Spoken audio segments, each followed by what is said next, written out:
भगवान श्री सीताराम जी की मंगलमयी कृपा, बागेश्वर हनुमान जी के चरणों के प्रताप से, संतजन एवं भारत में रहने वाले समस्त सनातनियों की सद्वेदना से हम जो है भारत की भूमि में एक ऐसा प्रदेश है, देखो हमारा भारत मातृत्व प्रधान देश है, जहाँ गाय माता है, गंगा माता है, गायत्री माता है, गौरी माता है और भारत भी माता है। लेकिन इसी देश में एक ऐसा प्रदेश है जिसे मातृत्व दृष्टि से देखा जाता है, उसे कहते हैं छत्तीसगढ़ माता है। हम ऐसे पावन प्रदेश श्री छत्तीसगढ़ की इस धरती पर आए जहाँ प्रभु श्री राम का ननिहाल है, चंद्रखुरी में माता कौशल्या विराजमान है, जहाँ भगवान राजीव लोचन है, दंतेवाड़ा में मां दंतेश्वरी का स्थान है, जहाँ भौरम देव जैसा प्राचीन स्थल है, जहाँ पर जो है जतमई घटारानी जैसे तीर्थ स्थल हैं। ऐसी पावन धरती पर हम छत्तीसगढ़ में, जहाँ प्रभु श्री राम कण कण में बसते हैं, राम ही जहाँ कण कण हैं, जहाँ सबरी माता भी विराजमान हुई, जहाँ प्रभु श्री राम को बेर खिलाए गए, ऐसी पावन धरती हम छत्तीसगढ़ की राजधानी रायपुर में श्री गुड़ियारी वाले हनुमान जी के प्रांगण में क्षेत्र में रह करके 5 दिन तक जन्म से जनकपुर की राम कथा सुनाने का सौभाग्य मिला। पूर्व में पिछले साल हम आए थे 2023 में, तब कुछ और हाल था। 2023 बदला, साल बदला, अब छत्तीसगढ़ का हाल बदला, और हाल ऐसा बदला कि हम आए और सनातन की बहार लेकर आए और अयोध्या से सीधा छत्तीसगढ़ आए।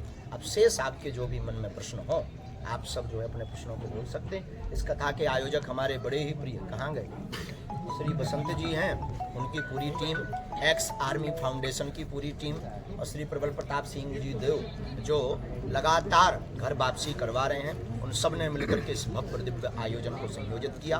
प्रमुख रूप से हमारे बसंत जी ने इस कार्य को संयोजित किया। आपके मन में जो भी प्रश्न हो, जिज्ञासा हो, बेझिझक आप हमसे प्रश्न कर सकते हैं। आपने बदलाव की यहाँ पर जो है धर्मांतरण को लेकर के जो पहले हम कहते थे तो विवादित बयान माने जाते थे, पर वास्तविक रूप से अब जो है छत्तीसगढ़ की दिशा और दशा एक नवीन ऊर्जा की तरफ है, और छत्तीसगढ़ में जो धर्म विरोधी धर्मांतरण कर रहे हैं उनकी ठटरी और गठरी दोनों बांधी जाएगी। छत्तीसगढ़ में धर्मांतरण हो रहा है, उसको कैसे रोका जाएगा? जैसे कथाएं अभी चल रही हैं, बस आप लोग जग जाओ, अपने आप रुक जाएगा। प्रभु द्वापर में स्थापना कब होगी? द्वापर युग की स्थापना कब होगी? द्वापर युग भी बहुत जल्दी आने ही वाला है। अब त्रेता युग अभी शुरू हुआ है, त्रेता युग थोड़ा चल जाने दो भाई साहब, इतनी जल्दी भी मलम मत लगाओ, सामने वाले को सांस लेने का भी समय मिलना चाहिए। बाबा धर्मांतरण के लिए वहाँ कैंप लगाए, ने कहा धर्मांतरण हमेशा विषय बनता है बड़ा, सनातन की तरफ से ऐसी क्या शुरुआत होनी चाहिए कि अपने आप धर्मांतरण होना बंद? समस्त मंदिरों को, छत्तीसगढ़ के प्रत्येक मंदिरों के पुजारियों को जिस प्रकार अन्य मजहब के लोग अपने मजहब की शिक्षा देते हैं मस्जिदों में, उसी प्रकार भारत में एवं छत्तीसगढ़ में रहने वाले समस्त मठों के महंतों को, पुजारियों को, आचार्यों को मुखर होकर के, एकजुट होकर के प्रत्येक मंगलवार या शनिवार को अपने अपने मंदिरों में धर्म की शिक्षा देना बच्चों को प्रारंभ कर दें, धर्मांतरण रुक जाएगा। इसका नेतृत्व कौन करेगा महाराज जी? इसका नेतृत्व छत्तीसगढ़ की प्रत्येक जनता करेगी, आप करेंगे, छत्तीसगढ़ वासी करेंगे, हम करेंगे, भारत में रहने वाले लोग करेंगे, सनातन की खाने वाले करेंगे, सनातन पे जीने वाले करेंगे, सनातन पे मरने वाले करेंगे, और सनातन का एजेंडा का जो भोकाल बनाए घूम रहे हैं वो करें। जो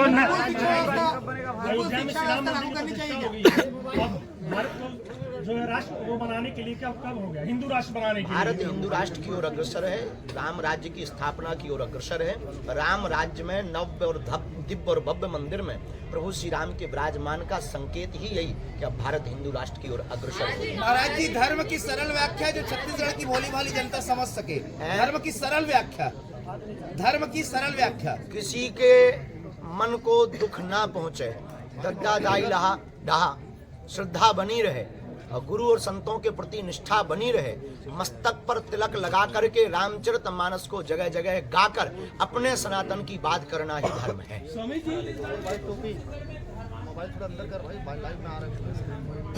सोई हुई हिंदू कम्युनिटी एवं दिशाहीन यहाँ के लोग और लोलुपता से भरी हुई राज सत्ता थी, लेकिन कल हमारे पास में छत्तीसगढ़ के माननीय मुख्यमंत्री जी आए, हमने उनके मुखर वक्तव्य को सुना, और जब वो हमसे मिले तो बोले गुरुजी हम प्रण लेकर के कहते हैं अब छत्तीसगढ़ में धर्मांतरण नहीं हुआ। वहाँ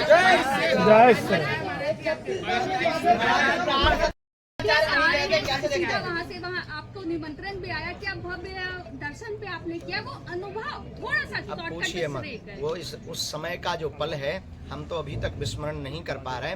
मन हमारा बहुत गदगद है और जब प्रभु श्री राम विराजमान भये तो हमारे मुंह से तो कुछ भी नहीं निकला, बस हमारी आंखें बार बार रो रही थीं। जब हमने दिव्यता और भव्यता प्रभु श्री राम के विग्रह को देखा तो बस यही कहना पड़ा कि आखिरकार सत्य की जीत हुई और प्रभु श्री राम आए। महाराज जी ज्ञानवापी की आज सुनवाई होनी है, कोर्ट में ज्ञानवापी की आज सुनवाई होनी है, कोर्ट में ज्ञानवापी मंदिर को लेकर सुनवाई बहुत जल्दी आएगा, इतना जल्दी राम राज्य का मतलब है जातिवाद जहर मिट जाना। राम राज्य का मतलब है अनेकता नहीं एकता में जीना। राम राज्य का मतलब है सत्य की जीत होना। राम राज्य का मतलब है बिछड़े और पिछड़े लोगों को आगे लाना। राम राज्य का मतलब है जिनके साथ अन्याय अत्याचार हो रहा उनके साथ में जय जयकार होना। राम राज्य का मतलब है सभी संगठित होकर के न्याय के साथ जिए। राम राज्य का मतलब है अन्याय करने वालों को या तो जेल में जगह मिले या देश से बाहर जगह। हमारी गुरु होने के नाते आज्ञा है, उन्हें उसी प्रकार से उनको स्वीकार करो। वो अपने हैं, अपने थे, अपने ही रहे। इसीलिए प्रत्येक समाज को पूर्ववत की तरह स्वीकार करना चाहिए। आपने जो प्राण प्रतिष्ठा वाली दिन कई ऐसे शोभा यात्राएं गुजरात में मीरा भयंदर मुंबई में हमको जानकारी मिली कि जगह जगह पर धर्म विरोधी मूर्खों ने पेट की जलन के कारण पथराव किया। इसीलिए हम भारत में हिंदू राष्ट्र चाहते हैं कि इनकी ठटरी और गठरी बंध जाए ताकि राम भक्तों पर ये पत्थर न गिरे। किस तरीके से छठी बांधे? हम जाएंगे मुंबई। मैं दम हो तो चलो। मेरा सवाल है महाराज जी युवा जिस राह पे चल रहे हैं, आप उनको किस संदेश देंगे? युवाओं को यही संदेश है कि अपने कर्म पथ पर बढ़ो। माता पिता के नाम से तुम्हें जाना जाए तो तुम बेटा कहलाने लायक नहीं हो। तुम्हारे नाम से माता पिता को जाना जाए वही सच्चा और अच्छा बेटा है। लेकिन माता पिता और गुरु को मानते हुए कर्म पथ पर बढ़ो। धीर तुम बड़े चलो, वीर तुम बड़े चलो। महाराज जी मेरा सवाल था कि यहाँ पे विकास के नाम पे सरकार कोई भी रही है, विकास के नाम पे सबसे ज्यादा हिंदू मंदिरों को ही तोड़ा गया है, तो ये रोकने के लिए क्या करना चाहिए? और हम यहाँ की सरकार को कहेंगे मंदिरों को ना तोड़ो, तोड़ना ही है। तो जो अभी बता रहे थे एशिया का 2 नंबर नक्सल समस्या कैसे खत्म होगा? मानवता और संवाद से। नक्सली समस्या संवाद से। अभी भी अभिभावक लोग जाना चाहिए, कोई दिक्कत नहीं, पढ़ना चाहिए, परंतु प्रत्येक अभिभावक मतलब माता पिता, उनको शिक्षा अपनी भारतीय संस्कृति की देनी चाहिए। अभी आपने कहा कि तोड़ना ही है तो एशिया का सबसे तोड़ना ही है तो धर्म विरोधियों के घर को तोड़ो। क्या गलत बोला? तो पेट में जलन हो रही आओ हमारी बकरी में हम छीलेंगे। क्या महाराज जी स्कूलों में शिक्षा के लिए मामले को लेकर लगातार स्कूलों में शिक्षा के लिए हसदेव मामले को लेकर लगातार क्या आंदोलन? हरदेव जंगल राम जी को दंडग्राही क्षेत्र वहाँ पर बकरी का संरक्षण होना चाहिए। ऐसा बोलो। महाराज जी स्कूलों में शिक्षा का भागवत गीता का देना चाहिए। स्कूली पद्धति में जब तक गीता और रामायण का पाठ्यक्रम प्रारंभ नहीं करेंगे इस देश में बड़ी विचित्र दशा है। पूर्व के समय में गा से गणेश पढ़ाया जाता था, लोग कहने लगे सांप्रदायिकता होगी। अब गा से गधा पढ़ा रहे हैं तो बच्चे भी गधे बन रहे हैं। इसलिए पाठ्यक्रम में राम और गीता के पाठ्यक्रम को अगर जोड़ा जाएगा, स्वामी विवेकानंद के जीवनी चरित्र को जोड़ा जाएगा, महारानी लक्ष्मीबाई के जीवन चरित्र को जोड़ा जाएगा और बिरसा मुंडा जी के जीवन चरित्र को जोड़ा जाएगा, अहिल्याबाई जी के जीवन चरित्र को जोड़ा जाएगा और स्वामी विवेकानंद के साथ उनके गुरु रामकृष्ण परमहंस के जीवन चरित्र को जोड़ा जाएगा तो भारत के युवा तेजवान, वीर्यवान, धैर्यवान, ज्ञानवान, बलवान और बुद्धिमान बनेंगे और भारत का विकास होगा और भारत विश्व गुरु होगा। हमने गुरु कृपा पाई है तो हम पूरे दुनिया के जितने भी दूसरे मजहब के धर्म गुरु हैं उनको ललकार कर कहते हैं तुम हमारा सामना करो, हम तुम्हारी पैंट गीली ना कर दे तो कहना। महाराज जी जैसे आपने कहा कि गरीबी है वहाँ पर विकास होना चाहिए, तो विकास का पर्चा कब खुलेगा? विकास का पर्चा तब खुलेगा जब कोई विकास के लिए राजपीठ पर बैठा हुआ व्यक्ति लड़ाए। सत्ता का प्रेमी नहीं, सेवा का प्रेमी। बैठे रहो। दिव्य दरबार लगाना क्या चमत्कार नहीं? दिव्य दरबार लगाना क्या चमत्कार नहीं? चमत्कार नहीं। चमत्कार नहीं। दिव्य दरबार क्या चमत्कार नहीं? दिव्य दरबार लगाना क्या चमत्कार नहीं? बिल्कुल है। पानी फेंकना क्या चमत्कार नहीं है? अलीउल्लाह करना क्या चमत्कार नहीं है? कैंडल जलाना क्या चमत्कार नहीं है? चादर चढ़ाना क्या चमत्कार नहीं है?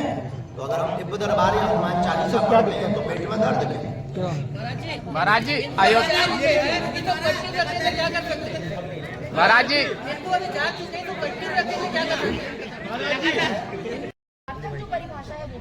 हिंदू राष्ट्र की सार्थक परिभाषा है हिंदुओं में एकता। हिंदू राष्ट्र की सार्थक परिभाषा है सब में समानता। हिंदू राष्ट्र की सार्थक परिभाषा है ना कोई अगड़ा ना कोई पिछड़ा। हिंदू राष्ट्र की सार्थक परिभाषा है जातिवाद के जहर को मिटाकर पूरे भारत में एकता को, अखंडता को स्थापित करना।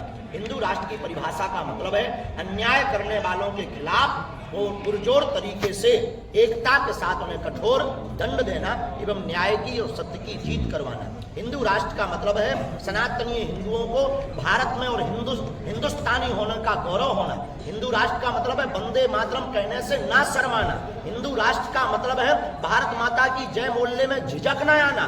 हिंदू राष्ट्र का मतलब है कि भारत में रहने से डर लगता ये बुजदिल भारत में बंद हो जाए और दम से कहे हम हिंदू हैं और भारत देश हमारा। हमने गुरु कृपा पाई है तो हम पूरे दुनिया के जितने भी दूसरे मजहब के धर्म गुरु हैं उनको ललकार कर कहते हैं तुम हमारा सामना करो, तुम्हारी पैंट गीली ना कर दे तो कहना। महाराज जी जैसे आपने कहा कि गरीबी है वहाँ पर विकास होना चाहिए, तो विकास का पर्चा कब खुलेगा? विकास का पर्चा तब खुलेगा जब कोई विकास के लिए राजपीठ पर बैठा हुआ व्यक्ति जलाए। महाराज सत्ता का प्रेमी नहीं, सेवा का प्रेमी। बैठे रहो। दिव्य दरबार लगाना क्या चमत्कार नहीं? दिव्य दरबार लगाना क्या चमत्कार नहीं? चमत्कार नहीं। चमत्कार नहीं। दिव्य दरबार क्या चमत्कार नहीं? दिव्य दरबार लगाना क्या चमत्कार नहीं? बिल्कुल है। पानी फेंकना क्या चमत्कार नहीं है? अलीउल्लाह करना क्या चमत्कार नहीं है? कैंडल जलाना क्या चमत्कार नहीं है? चादर चढ़ाना क्या चमत्कार नहीं है? तो अगर हम दिव्य दरबार या हनुमान चालीसा पढ़ते हैं तो पेट में दर्द क्यों? महाराज जी अयोध्या महाराज जी